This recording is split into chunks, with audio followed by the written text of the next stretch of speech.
We are going to learn Perek Vav Mishnah Zayin.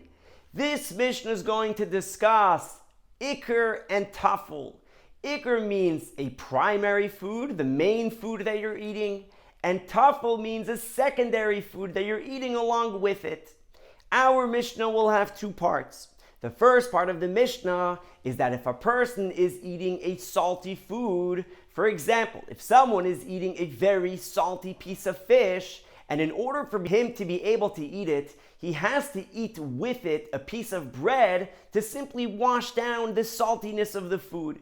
So says the Mishnah that he will only have to make a bracha on the salty fish, the bracha of shahakol, and that will exempt him from having to make any bracha on the bread, from having to make a hamaitzi on this piece of bread.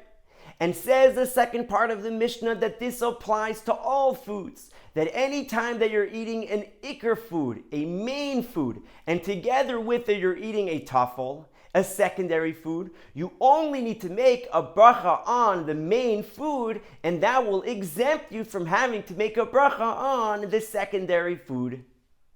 We are now going to read the Mishnah inside.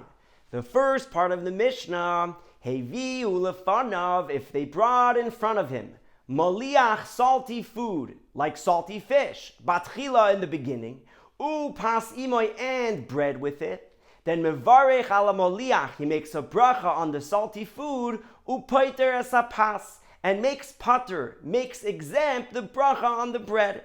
Shahapas tefela loy, because the bread is secondary to it, to the salty food.